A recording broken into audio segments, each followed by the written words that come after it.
வணக்கம்.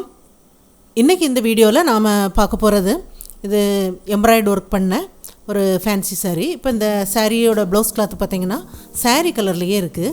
இப்போ இதில் ஒரு பார்ட்டிக்கெல்லாம் கட்டுற மாதிரி ரொம்ப ஃபேன்சியான ஒரு மாடல் குயிக்காக தைச்சி முடிக்கிற மாதிரி நம்ம பண்ணலாம். அது எப்படி பண்ணுறது அப்படிங்கிறது தான் நம்ம இப்போ பார்க்க போகிறோம். அதுக்கு முன்னாடி இந்த சேனலை இது வரைக்கும் சப்ஸ்கிரைப் பண்ணாதவங்க சப்ஸ்கிரைப் பண்ணுங்கள். சப்ஸ்கிரைப் பட்டனை கிளிக் பண்ணி பெல் ஐக்கானையும் கிளிக் பண்ணுங்கள். இந்த சேனலில் வர வீடியோஸ் எல்லாமே நீங்கள் மிஸ் பண்ணாமல் பார்க்கலாம். இப்போ இந்த சாரீ ஃபுல்லாக இதே டிசைனில் இருக்குது. இப்போ இந்த சாரியில் இருக்கிற டிசைனுக்கு மேட்ச் ஆகிற மாதிரி silver colour tissue cloth 1/4 metre இதில் டிசைன் பண்ணுறதுக்கு தேவையானது. இதோட ப்ளவுஸ் கிளாத் பார்த்திங்கன்னா சாரீ கலர்லேயே ப்ளைனாக இருக்குது. இப்போ இந்த சாரியோட டிசைன் பார்த்திங்கன்னா இது ஒரு மடிப்பாக இருக்கிற மாதிரி உள்ள சாரீ. ப்ளவுஸ் கிளாத்தும் அதே மாதிரி தான் மடிப்பாக இருக்குது. இதில் பைப்பிங் இருக்குது. இப்போ இது பேக் சைடு அளவு லைனிங் கிளாத்தும் மெயின் கிளாத்தும் கட் பண்ணியிருக்கிறேன். ஷோல்டர் 5.5 இன்ச்சுக்கு கட் பண்ணியிருக்கிறேன். இப்போ ஷோல்டர் வெட்டு 3 இன்ச்சுக்கு அடையாளப்படுத்துகிறேன். ஒரு கேன்வாஸ் எடுக்கலாம். இப்போது கேன்வாஸை 2ஆக மடிச்சுட்டு கிளாத்தோட மடிப்பு போகும் பக்கமாக வைங்க. ஷோல்டர் வெட்டு நம்ம அடையாளப்படுத்துகிற பகுதியில் அடையாளப்படுத்துங்க. அதுக்கப்புறம் நம்ம தையலுக்காக விடுற அளவை விட்டுட்டு கேன்வாஸில் அடையாளப்படுத்துங்க. Neck 9.5 inch அடையாளப்படுத்துகிறேன். உங்களுக்கு எவ்வளோ தேவையோ அடையாளப்படுத்துங்க. மேலே நெக்கோட அகலம் 2.25 இன்ச்சு தைச்சதுக்கப்புறம் வர அளவை இந்த சைட்லேயும் அடையாளப்படுத்திடுங்க.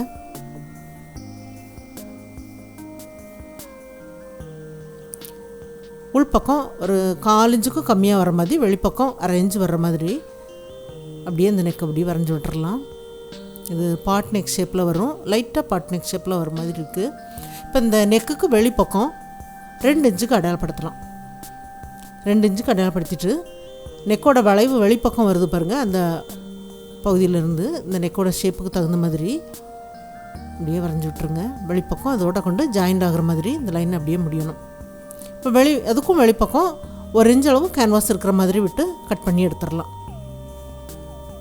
வெளிப்பக்கம் வரைஞ்ச லைனில் அப்படியே கட் பண்ணி எடுக்கிறேன். இப்போ நெக்கு பகுதியில் டிசைன் பண்ணுற பகுதியும் சேர்ந்த மாதிரி இந்த பீஸ் கட் பண்ணியிருக்கிறேன். இப்போ ஒரு கேன்வாஸ் எடுக்கலாம். இப்போ கேன்வாஸோட உயரம் பார்த்திங்கன்னா இந்த கிளாத்தோட உயரத்துக்கு எடுத்துருக்கிறேன். எடுத்துகிட்டு நம்ம இப்போ டிசைன் பண்ணுற பகுதியும் சேர்ந்த மாதிரி கட் பண்ணியிருக்கோம் பாருங்கள். அந்த கேன்வாஸ் உள்பக்கம் கட் பண்ணி எடுத்த கேன்வாஸ் பீஸ் வச்சு அந்த நெக்கோட ஷேப்புக்காக இதை நம்ம வரைஞ்சி விடுறோம். இப்போ இதில் அந்த நெக்கோட வெளிப்பக்கம் இதில் ஒரு டிசைன் பண்ணுறதுக்காக நெக்கோட அளவு அந்த டிசைன் பண்ணுற அளவு எல்லாமே வரைஞ்சி நம்ம கட் பண்ணி எடுத்துகிட்டு அதுக்கு வெளிப்பக்கம் ஒரு வளைவாக ஒரு டிசைன் பண்ணுறதுக்காக இந்த கேன்வாஸோட பகுதி பார்த்திங்கன்னா ஒரு பசை பகுதி வந்து மேலே தெரிகிற மாதிரி வச்சு அடையாளப்படுத்துங்க. அப்போ தான் நம்ம எந்த பகுதிக்கு இந்த டிசைன் வரைகிறோமோ அந்த பகுதிக்கு வரும். கொஞ்சம் வளைவாக அந்த வெளிப்பக்கம் இருந்து ஒரு இலை வடிவமாக கொஞ்சம் வளைவாக அந்த மாதிரி கீழே வரைக்கும் முடிகிற மாதிரி வரைஞ்சிருக்கிறேன். இதோட அகலம் 1.5 இன்ச் அளவு இருக்கிற மாதிரி வரைஞ்சிருக்கிறேன். இது அப்படியே நம்ம கட் பண்ணி எடுத்துடலாம். இது தனியாக அந்த பீஸ் இருக்குது. இப்போ லைனிங் கிளாத்தை 2ஆக மடித்து சென்டரில் அடையாளப்படுத்தி விட்டுடலாம். இப்போ நம்ம ஏற்கனவே நெக்கு பகுதிக்கும் அந்த டிசைன் பண்ணுற பகுதிக்கும் சேர்த்து கட் பண்ணியிருக்கோம் பாருங்கள். இந்த கேன்வாஸ் பீஸ் உள் பக்கம் உள்ளதை வச்சுட்டு சைடில் உள்ள பீஸ் வச்சு அயன் பண்ணுங்கள். அளவுகள் மாறாமல் இருக்கும். லைட்டாக அயன் பண்ணிவிட்டு அப்புறம் உள்ளுக்குள்ளே பீஸ் எடுத்துகிட்டு நல்லா அயன் பண்ணி விட்டுருங்க. இப்போ இந்த பீஸ் நம்ம தனியாக கட் பண்ணி எடுத்துடலாம். கட் பண்ணி எடுத்தாச்சு. இந்த மாதிரி இருக்குது. இப்போ நெக்கோட அளவு வந்து இந்த அளவு தான் இருக்கும். இப்போ இது லைனிங் கிளாத்தில் வச்சு அயன் பண்ணலாம். அயன் பண்ணி இதை தனியாக அந்த மாதிரி கட் பண்ணி எடுத்தாச்சு. இப்போ இது இந்த டிஷ்யூ கிளாத்தில் இப்போ நம்ம வெளிப்பக்கம் கட் பண்ணி எடுத்தோம் பாருங்கள். அந்த பசை பகுதி உள்ளதை திருப்பி வைக்கும்போது இந்த மாதிரி தான் வரும். பசை பகுதி கிளாத் பக்கமாக வரும்போது நமக்கு திருப்பி வரும். ஆனால் தைக்கும்போது நம்ம எந்த பகுதிக்கு கட் பண்ணமோ வரைஞ்சி கட் பண்ணமோ அதே பகுதிக்கு வரும் பாருங்கள். இந்த மாதிரி வரும். இப்போ இதில் கேன்வாஸோட 2 பக்கமும் அதோட எட்ஜில் தைச்சி விட்டுருங்க.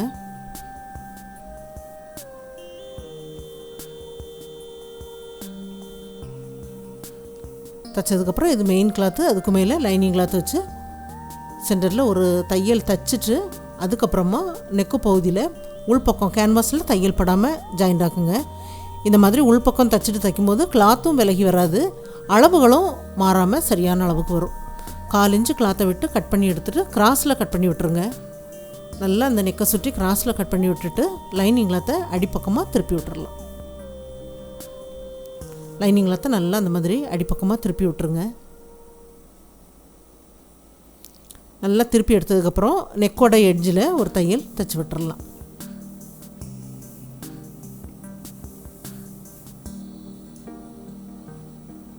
வெளிப்பக்கம் 2 கிளாத்தையும் சேர்ந்த மாதிரி ஜாயிண்ட் ஆக்கி இடுப்பு மடிப்பு பார்த்துக்கு எக்ஸ்ட்ரா லைனிங் கிளாத்தை ஜாயிண்ட் ஆக்கி மடித்து டாட் 2மே பிடிச்சி விட்டுறலாம்.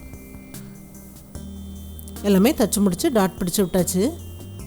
இப்போ இதில் பைப்பிங் பண்ணுறதுக்காக கிராஸ் பீஸை ஒன் சைடாக மடிச்சிருக்கிறேன். இப்போது ஃப்ரண்ட்டில் தைக்கிறதுக்கும் சேர்ந்த மாதிரி அந்த நீளத்தை ஷோல்டர் பகுதியில் விட்டுட்டு ஜாயிண்ட் ஆக்கலாம். லைனிங் கிளாத்தை மேலே தெரிகிற மாதிரி விட்டு நெக்கோட எட்ஜில் ஜாயிண்ட் ஆக்குறேன். கிராஸ் பீஸ் கொஞ்சம் வெளிப்பக்கம் தெரிகிற மாதிரி விட்டு ஜாயிண்ட் ஆக்குங்க. 2 பகுதியிலையும் ஷோல்டர் பகுதியில் ஃப்ரண்ட்டில் பைப்பிங் பண்ணுறதுக்கு விட்டுட்டு அப்படியே தைச்சிருக்கிறேன். இது நல்லா தேய்ச்சி விட்டுட்டு அடிப்பக்கமாக திருப்பி விடுங்க. நெக்கு பகுதியில் நம்ம தைச்சிட்டு இந்த கிராஸ் பீஸ் வச்சு தைக்கும்போது நல்லா எட்ஜில் தைச்சிருக்கிறோம். அப்போ பைப்பிங் பார்த்திங்கன்னா இந்த அளவுக்கு நல்லா மெல்லிஸாக இருக்கும் பாருங்கள். தையல் பைப்பிங்கில் படாமல் வெளிப்பக்கமாக அப்படியே ஜாயிண்ட் ஆக்குங்க.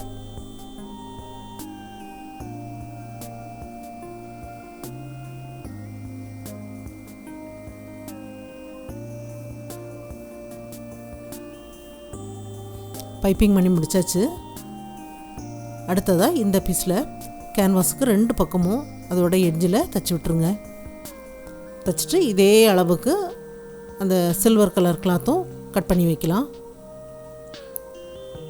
இந்த பீஸுக்கு மேலே இதை வைக்கலாம். வச்சுட்டு மேல் பக்கம் வெளிப்பக்கத்துலேருந்து நேராக ஒரு தையல் தைச்சிட்டு அதுக்கப்புறம் அதோட வளைவுக்கு ஏற்ற மாதிரி கேன்வாஸில் தையல் படாமல் உள்பக்கமாக ஜாயிண்ட் ஆக்குங்க. முடிக்கும் போதும் அப்படியே சைடில் நேராக ஒரு தையல் தைச்சிட்டு முடிச்சிடலாம். அது சைடில் நமக்கு ஜாயிண்ட் பண்ணுறதுக்காக.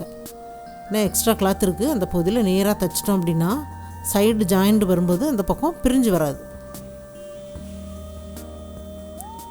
லைட்டாக அந்த மாதிரி கிராஸில் கட் பண்ணி விட்டுருங்க. கட் பண்ணி விட்டுட்டு லைனிங் கிளாத்தை அடிப்பக்கமாக திருப்பி எடுக்கலாம். இந்த சைடில் ஒரு விரல் விட்டு இந்த மாதிரி திருப்பி எடுங்க. நல்லா திருப்பி கொடுக்கும். இந்த லைனிங் கிளாத்தை அடிப்பக்கமாக அப்படியே திருப்பி விட்டுருங்க. சைடு ஜாயிண்ட் பண்ணுற பகுதியும் அப்படியே தைச்சி கவர் பண்ணுற மாதிரி இருந்தது அப்படின்னா இந்த நூல் இலைகள்லாம் நமக்கு வெளிப்பக்கமாக வராது. இப்போ இதோட எட்ஜில் ஒரு தையல் தைச்சி விட்டுறலாம். எட்ஜில் தைச்சிட்டு நம்ம இதை திருப்பி பார்த்தோம் அப்படின்னா அந்த லைனிங் கிளாத் பக்கமாக கேன்வாஸில் தையல் லைன் தெரியுது. அதில் ஒரு தையல் தைச்சிட்டோம் அப்படின்னா நமக்கு லாஸ்ட்டில் இந்த பகுதியில் ஜாயிண்ட் ஆக்குனா அளவுகள் வந்து சரியாக வரும். எல்லாமே ஜாயிண்ட் பண்ணி முடிச்சாச்சு. இப்போ இதில் பைப்பிங் பண்ணுறதுக்காக கிராஸ் பீஸ் ஒன் சைடாக மடித்து தைச்சா கிராஸ் பீஸ் மேலே கொஞ்சம் பகுதி அந்த கிராஸ் பீஸை விட்டுட்டு பைப்பிங் பண்ணலாம். அதில் சைடில் வந்து நம்ம ஜாயிண்ட் பண்ணும்போது அந்த கிராஸ் பீஸ் கொஞ்சம் எக்ஸ்ட்ரா இருந்ததுன்னா சைடில் அப்படியே மடித்து விட்டுட்டு ஜாயிண்ட் ஆக்கலாம். இது அப்படியே அடிப்பக்கம் திருப்பி பைப்பிங் பண்ணலாம்.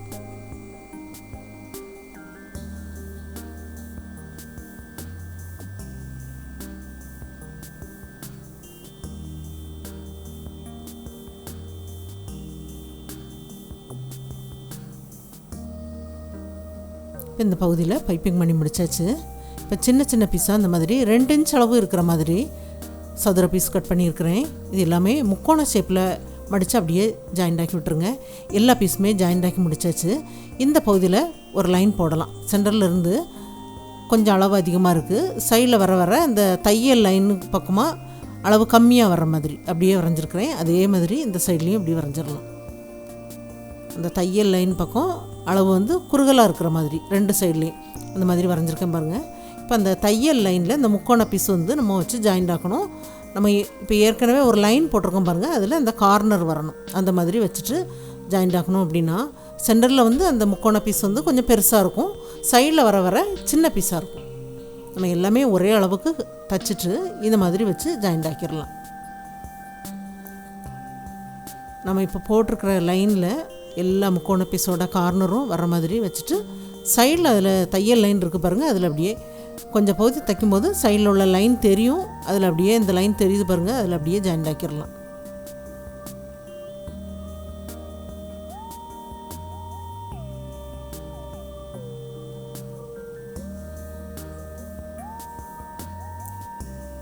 மேலே வர வர அந்த முக்கோண பீஸில் தையல் லைன் வந்து கொஞ்சம் சின்னதாக விழுது பாருங்கள், சின்ன பகுதியில் இந்த மாதிரி விழுந்திருக்கு. இதே மாதிரி அந்த சைட்லேயும் நம்ம வச்சு ஜாயிண்ட் ஆக்கிடலாம்.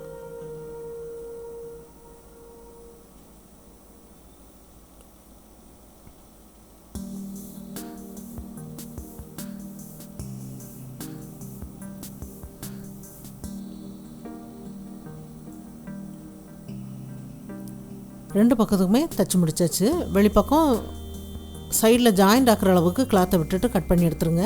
இந்த முக்கோண பீஸ்லேயும் தையல் லைனுக்கு வெளிப்பக்கம் கொஞ்சமாக இருந்தால் போதும், அப்படியே கட் பண்ணி எடுத்துடலாம். கட் பண்ணி எடுத்துகிட்டு இப்போ இதை இந்த பகுதியில் வச்சு ஜாயிண்ட் ஆக்கிடலாம். கரெக்டாக அந்த சென்டரில் அந்த பெரிய சைஸ் வர்றது அப்படி கரெக்டாக சென்டரில் வச்சுருங்க. அந்த தையல் லைனில் சைடில் ஜாயிண்ட் வரணும். அந்த மாதிரி வரும்போது அளவுகள் வந்து சரியாக வரும் பாருங்கள். ஏன்னா ஒரு கேன்வாஸ் பீஸ்லேயே நம்ம வெளிப்பக்கம் உள்ள பீஸ் உள்பக்கம் உள்ள பீஸ் எல்லாமே கட் பண்ணி எடுக்கும்போது அளவுகள் மாறாது. இந்த சைடில் அந்த கிராஸ் பீஸ் அந்த பைப்பிங் பண்ணியிருக்கிறத கொஞ்சமாக மடித்து விட்டுட்டு சைடில் அப்படியே ஜாயிண்ட் ஆக்கிடுங்க. ஜாயிண்ட் ஆக்கும்போது இந்த பைப்பிங்க்கும் வெளிப்பக்கமாக அப்படியே ஜாயிண்ட் ஆக்கிடுங்க. ஒரு பக்கம் ஜாயிண்ட் ஆக்கி முடிச்சாச்சு. அதே மாதிரி சென்டரில் இருந்து சைடில் இன்னொரு சைடுக்கு அப்படியே ஜாயிண்ட் ஆக்கிடலாம். ரெண்டு பக்கத்துக்குமே ஜாயிண்ட் ஆக்கி முடிச்சாச்சு. அடுத்ததாக நம்ம இந்த வளைவாக அயன் பண்ணியிருக்கோம் பாருங்கள். இந்த பீஸில் கேன்வாஸ்க்கு வெளிப்பக்கம் அதோட எட்ஜில் ஒரு தையல் தைச்சி விட்டுறலாம்.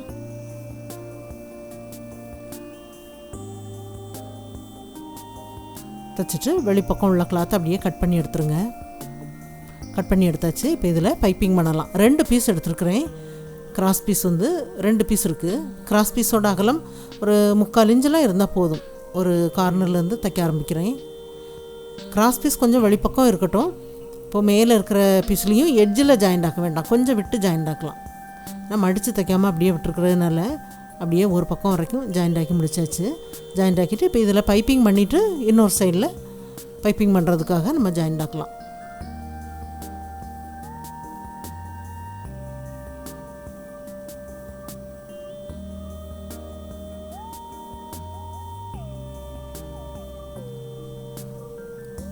இதில் பைப்பிங் பண்ணி முடிச்சாச்சு. வெளிப்பக்கம் இருக்கிற அந்த கிராஸ் பீஸ் அப்படியே கட் பண்ணி எடுத்துடலாம். 2 பக்கத்துலையுமே கட் பண்ணி எடுத்துடலாம். கட் பண்ணி எடுத்தாச்சு. அடுத்ததாக இன்னொரு கிராஸ் பீஸ் வச்சு ஜாயிண்ட் ஆக்கலாம் இந்த சைடில். இப்போ ரெண்டாவதாக ஜாயிண்ட் ஆக்கும்போது மேலே கொஞ்சம் எக்ஸ்ட்ரா அப்படி இருக்கணும். ஏன்னா லாஸ்ட்டில் அதில் அப்படியே இந்த நூல் இலைகள்லாம் உள்பக்கம் போகிற மாதிரி மடித்து விடுறதுக்காக 2 சைட்லேயும் கொஞ்சம் எக்ஸ்ட்ரா இருக்கிற மாதிரி முடிச்சிருங்க.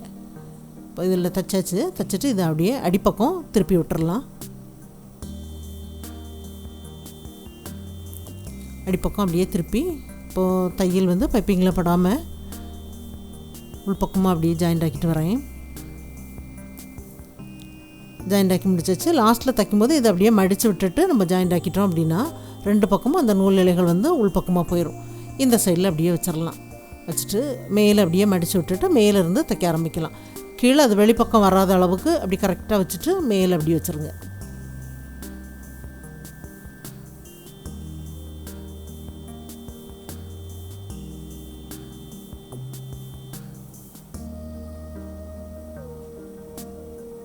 இந்த சைடில் அப்படியே அடிப்பக்கம் மடித்து விட்டுட்டு ஜாயிண்ட் ஆக்கிடலாம்.